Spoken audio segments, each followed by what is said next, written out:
Monsieur le Président, mes chers collègues, la Bretagne va donc signer son pacte d'accessibilité au terme d'un long processus de concertation avec l'État.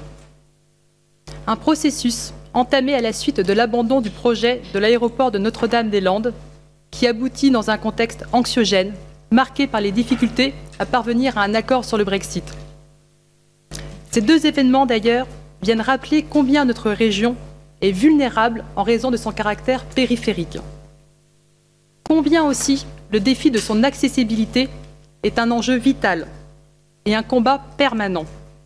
Rien ne nous a jamais été offert spontanément. Nous avons toujours dû nous battre pour obtenir la prise en compte de nos intérêts.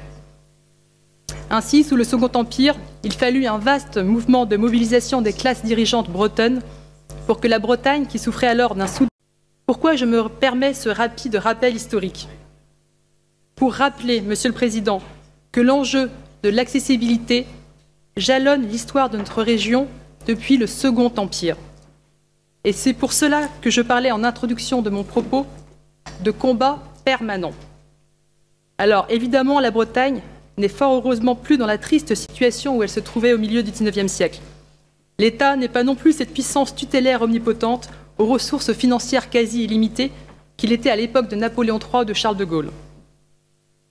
Il ne s'agit évidemment pas, dans le cas présent, de doter notre région d'outils aussi révolutionnaires qu'un réseau ferroviaire ou qu'un réseau routier flambant neuf qu'on nous offrirait sur un plateau. Mais ce pacte n'en est pas moins utile. Il est utile à la Bretagne dans son ensemble. Et il est tout autant à chacun des territoires qui la composent. Il est utile, d'abord parce qu'il va contribuer à conforter la cohésion territoriale de la région.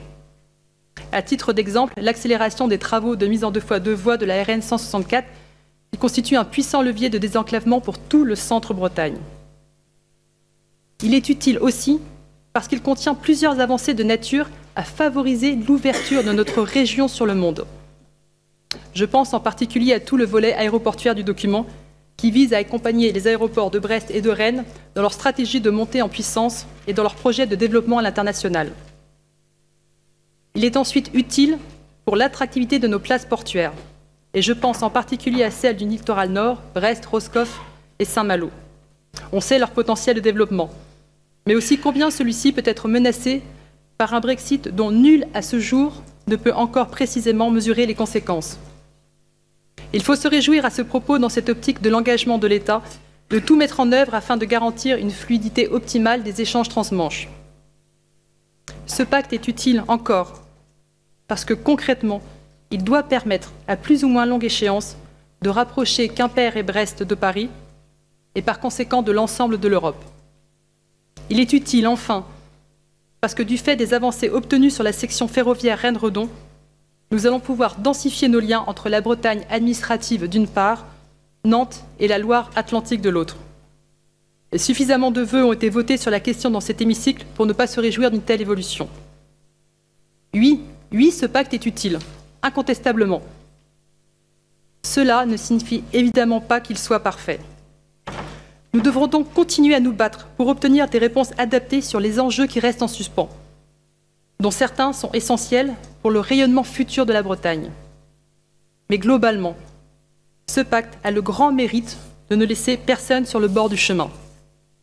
Il contient des avancées pour l'ouest breton comme pour l'est, pour le nord comme pour le sud, pour le littoral comme pour l'intérieur, pour les villes comme pour les campagnes. Y renoncer n'aurait aucun sens. Personne n'aurait rien à y gagner. Tout le monde y perdrait.